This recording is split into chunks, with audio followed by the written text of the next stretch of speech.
धृतराष्ट्र ने कहा, वे धर्म के पवित्र स्थान कुरुक्षेत्र में एकत्र हुए और लड़ने के लिए उत्सुक थे। कि अर्जुन, मेरे पुत्रों और पांडवों ने क्या किया?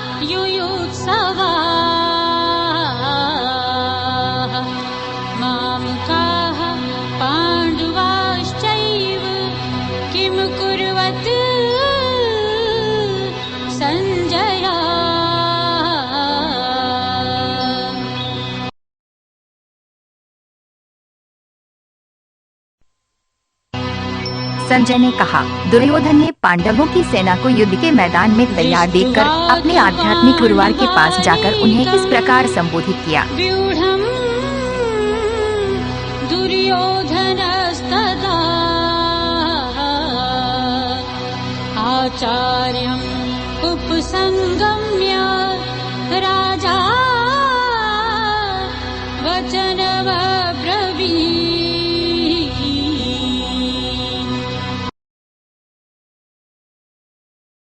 है गुरुवार, पांडुपुत्रों की इस महान सेना को ही देख लो। उनका विवाह आपके बुद्धिमान शिष्य द्रुपद के पुत्र से हुआ था। पांडुपुत्राणाम् आचार्यः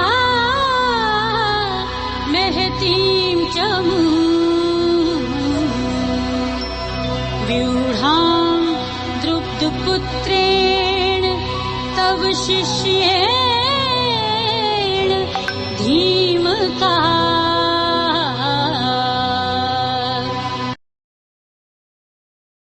यह युद्ध में भीम और अर्जुन के समान महान धनुर्धारियों वाले वीर पुरुष हैं। युद्धन, विराट और द्रुपद महान साथी। महेश्वासाः भीमार्जुन समायुधि युयुधानाः विराटः च द्रुपदः च महारथाः। धृष्टकेतु, जयकिताना और काशी के शक्तिशाली राजा पुरुजित, कुंतीभोज और शैब्य सर्वश्रेष्ठ पुरुष थे।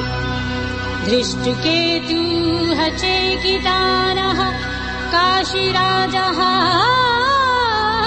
च वीर्यवान् पुरुजित् कुन्तीभोजः च शैब्यः च नरपुङ्गवा।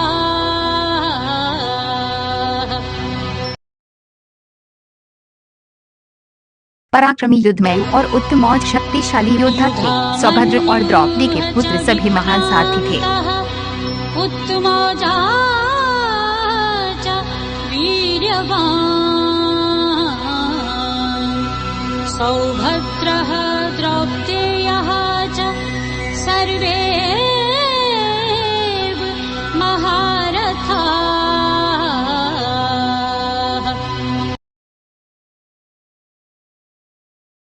हे श्रेष्ठ ब्राह्मणों, कृपया उन लोगों के बारे में सुनिए जो हमसे अलग हैं। अब मैं आपकी जानकारी के लिए अपनी सेना के प्रमुखों का वर्णन करूंगा। द्विजोत्तमा नायकाः मम सैन्यस्य संज्ञार्थं तान् ब्रवीमि ते।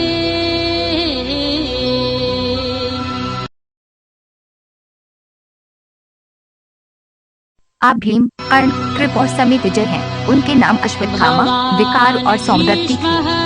कर्णः च कृपः च समितिञ्जया अश्वत्थामः विकर्णः च सौमदत्तिः तथा एव च।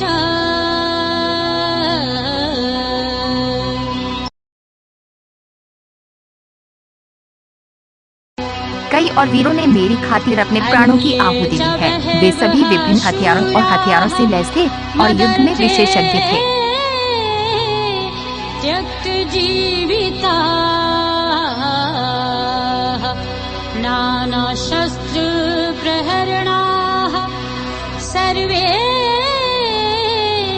युद्ध विशारदा।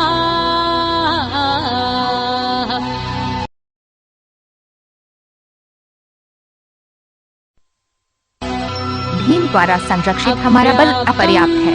भीम द्वारा संरक्षित इन पुरुषों की सेना पर्याप्त है। भीष्माभिरक्षितम्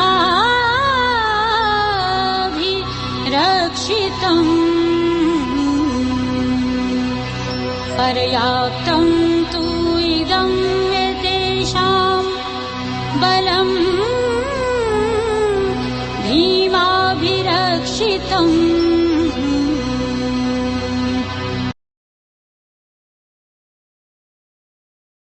वे सभी चंद्रमाओं में भी अपने उचित स्थान पर स्थित होते हैं। आप सभी अकेले भीम की रक्षा करें। अवस्थिता भीष्मम् एव अभिरक्षन्तु भवन्तः सर्वे वही।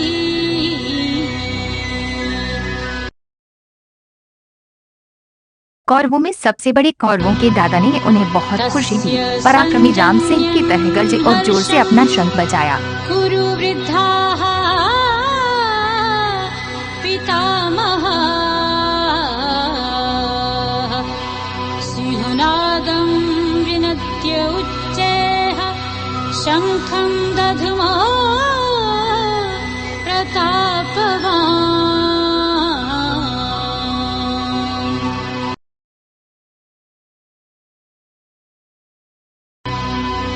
ये शंख, ढोल, पनव, नाग और गोमुखाए। अचानक उन्होंने उस पर हमला किया और आवाज कर्कश थी। गोमुखाः सहसा एव अभ्यन्यन्तः सः शब्दः तुमुलः अभवत्।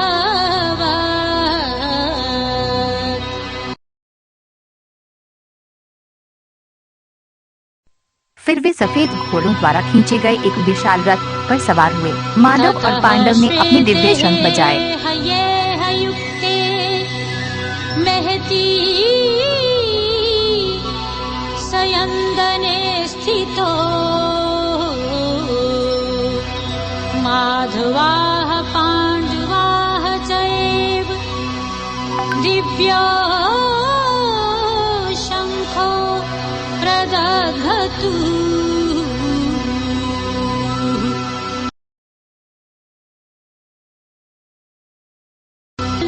ऋषिकेश ने पंचजय को और अर्जुन ने देवदत्त को जन्म दिया। भीष्मकर्म ने पौष्रुत नामक अपना महान शंख बजाया। धनञ्जया पौण्ड्रं दधुमो महाशङ्खं भीमकर्मा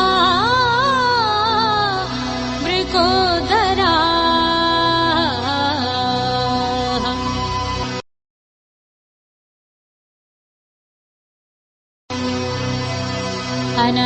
कुंती के पुत्र राजा युधिष्ठिर ने अनंत को जीत लिया। नकुल व सहदेव सुघोष और मणिपुष्पक के पुत्र थे।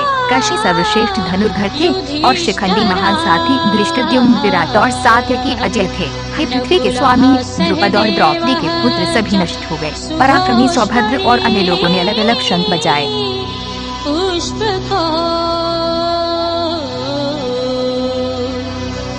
काश्यः च परमेश्वासाः शिखण्डी च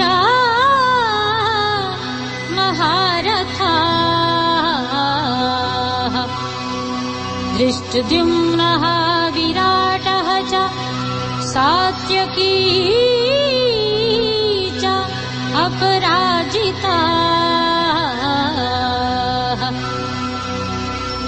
दृप्तः द्रौपदेयाः च सर्वशाः पृथ्वीपते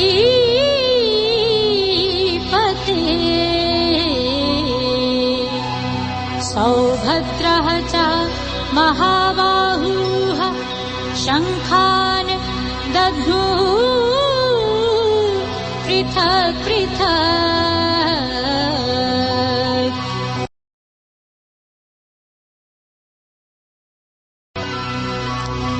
वह रोना धृतराष्ट्र के पुत्रों के दिलों को छू गया। आकाश और पृथ्वी में एक कर्कश ध्वनि गर्जना हुई। हृदयानि वयदारय न नभः च पृथ्वीं च एव तुमुलः व्यनुनादयन्।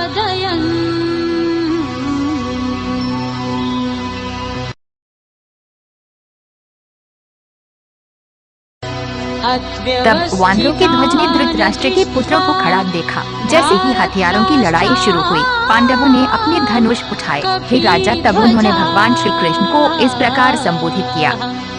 प्रवृत्ते शस्त्र संपाते धनुः उद्यम्य पांडवाः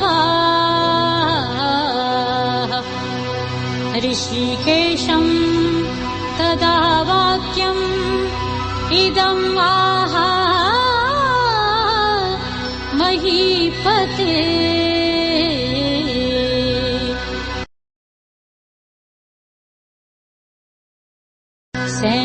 अर्जुन ने कहा, हे अचूक, मेरे रथ को दोनों सेनाओं के बीच रख दो, जब तक मैं इन आदमियों को लड़ने के लिए तैयार खड़ा देखता हूँ।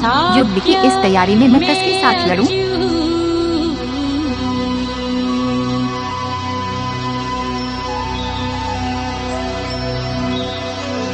यावत् एतान् निरीक्षे अहम् योद्धुकामान्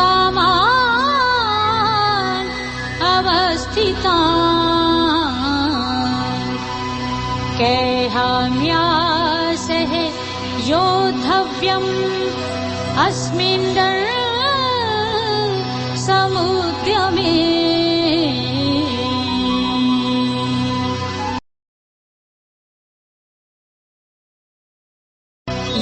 मैं उन लोगों को देख रहा हूँ जो यहाँ एक साथ लड़ते हुए आए हैं। वे युद्ध में दुष्ट धृतराष्ट्र को प्रसन्न करना चाहते थे। अत्र समागताः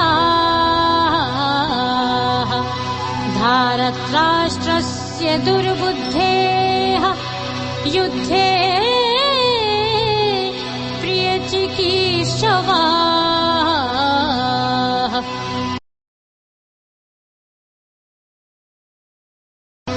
संजय ने कहा, इस प्रकार भगवान गुणकेश द्वारा संबोधित करते हुए भगवान ऋषिकेश ने भारत की दोनों सेनाओं के बीच अपना उत्कृष्ट रथ रखा।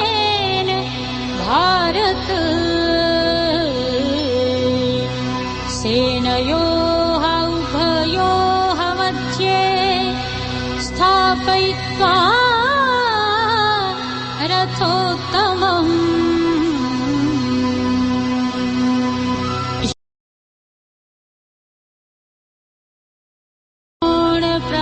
भीम और द्रोण सबसे आगे और पृथ्वी के सभी राजाओं ने कहा, हे पृथा के पुत्र, बस इन कौरवों को एक साथ इकट्ठा होते हुए देखो।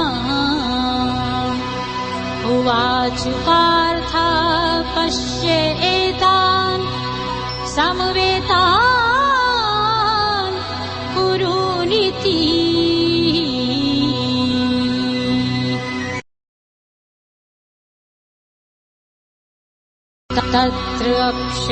अर्जुन ने अपने पिता, दादा, शिक्षक, मामा, भाई, पुत्र, पौत्र और मित्र वहाँ खड़े देखे। उन्होंने अपने ससुर और दोनों सेनाओं के दोस्तों को भी देखा।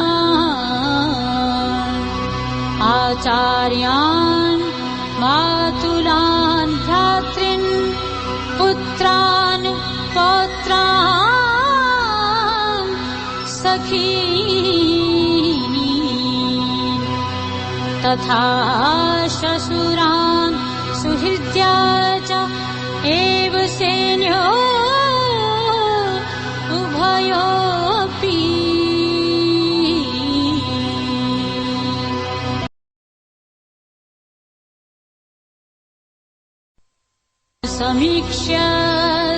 कौंटेय ने वहाँ खड़े अपने सभी संबंधियों की ओर देखा। बड़ी करुणा से और निराश होकर उन्होंने निम्नलिखित शब्द कहे, कृपया परया आरिष्टाः विषीदन् इदम् अब्रवीत्।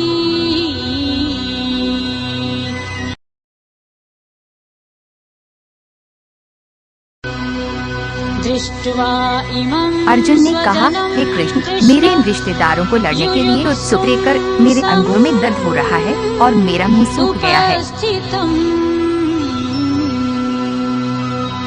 सीदन्ति मम गात्राणि मुखं च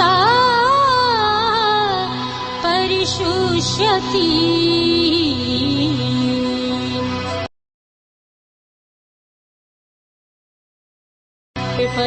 मेरा शरीर कांपता है और मेरे बाल शरीर पर खड़े हो जाते हैं, हाथ से गाँव गिर जाता है और त्वचा जल जाती है।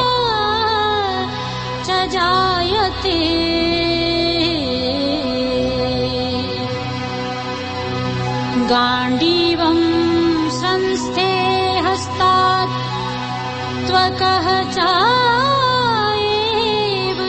परिदह्यते।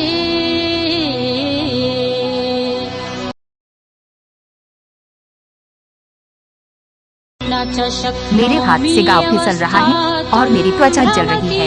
मैं स्थिर नहीं रह सकता और मेरा मन व्याकुल हो रहा है।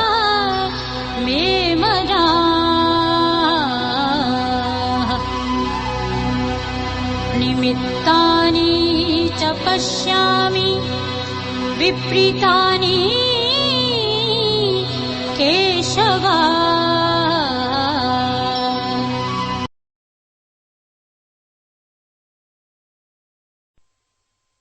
मैं युद्ध में अपने ही लोगों को मारने में कोई भलाई नहीं देखता। हे कृष्ण, मुझे विजय की इच्छा नहीं है, नहीं मुझे राज्य या सुख की इच्छा है।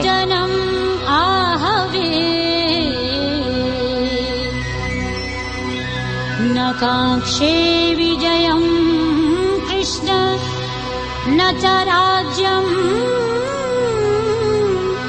सुखानि च।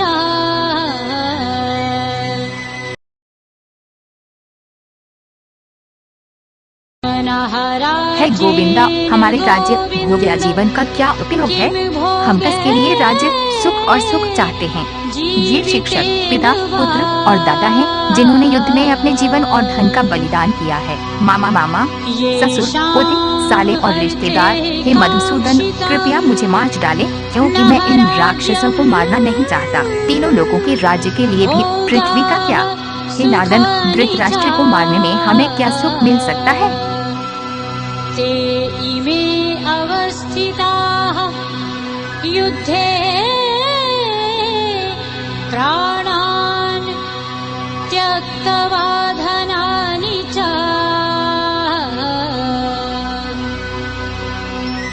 आचार्याः पितरः पुत्राः तथा एव च पितामहाः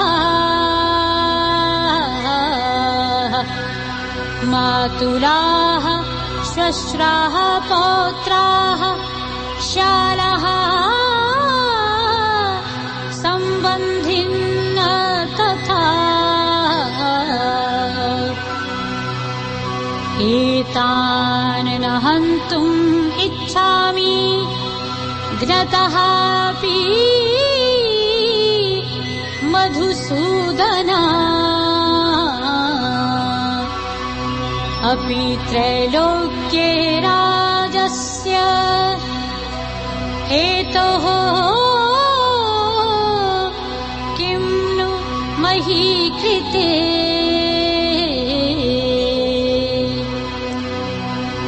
निहत्य धारत्राष्ट्रान् नः का प्रीतिः स्यात् जनार्दन।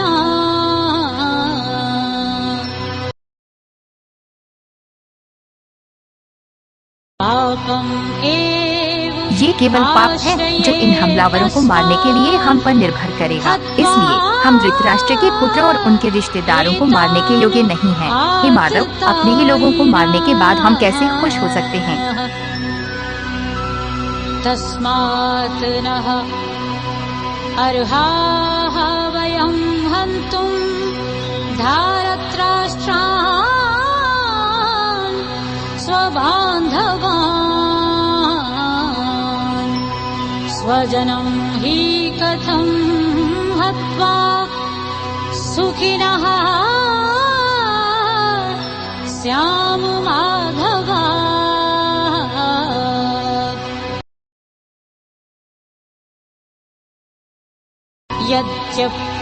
हालांकि ये लोग नहीं देखते हैं, लेकिन उनका मन लालच से दूर हो जाता है। परिवार को नष्ट करना और मित्र को धोखा देना पाप है। हे जनार्दन, हमारे वंश के विनाश के कारण हुई बुराई को देखकर हम कैसे नहीं समझ सकते हैं कि हम अपनी पापी गतिविधियों से कैसे दूर हो।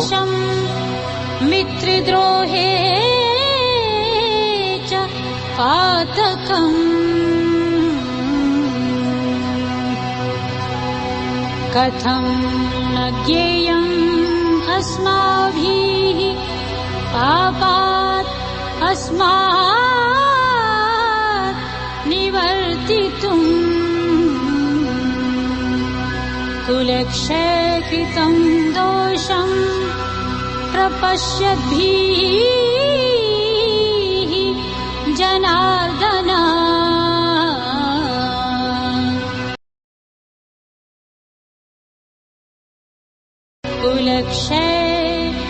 जब एक परिवार नष्ट हो जाता है तो परिवार के शाश्वत रीति रिवाज नष्ट हो जाते हैं। जब धार्मिक सिद्धांत नष्ट हो जाते हैं तो धर्म पूरे परिवार पर हावी हो जाता है। धर्मे नष्टे कुलं कृत्स्नम् अधर्मः अभिभवति।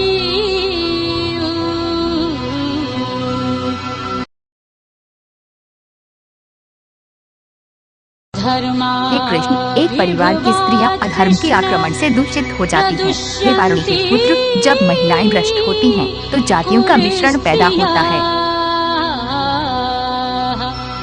स्त्रीषु दुष्टासु वार्ष्णेय जायते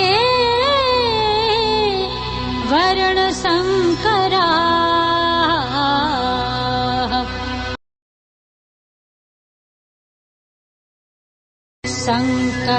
परिवार और परिवार के संहारकों का मिश्रण ही नरक का एकमात्र रास्ता है। उनके पूर्वज गिर जाते हैं और उनके हवन और जल चढ़ाने के अनुष्ठान नष्ट हो जाते हैं। पतन्ति पितरः हि येषां लुप्तपिण्डो दग्क्रिया।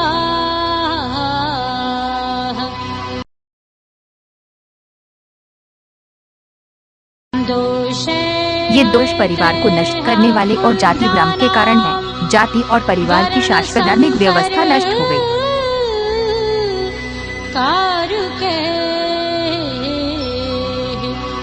उत्साद्यन्ते जाति धर्माः कुल धर्माः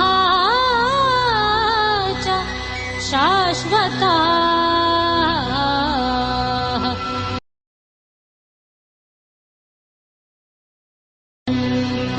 हे जनार्दन, पुरुषों का पारिवारिक धर्म नष्ट हो गया है। हमने सुना है कि मनुष्य अनंत काल तक नरक में रहता है। नरके अनियतं वासः भवति इति अनुशुश्रुमा।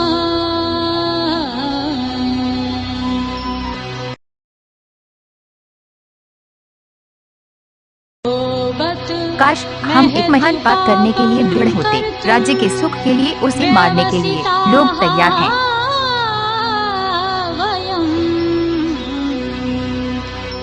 यत् राज्य सुख लोभेन हन्तुं स्वजनं उद्यता।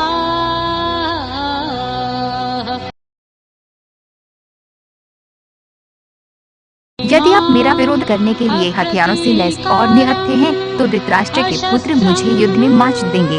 यह मेरे लिए बेहतर होगा। शस्त्रपाणया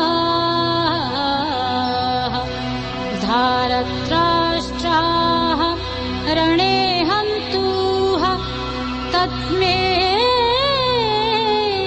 क्षेमतरं भवेत्।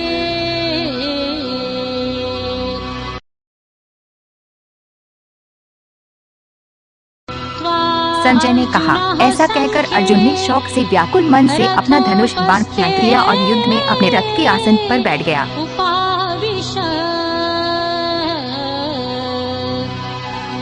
विसज्य सशरं चापं शोक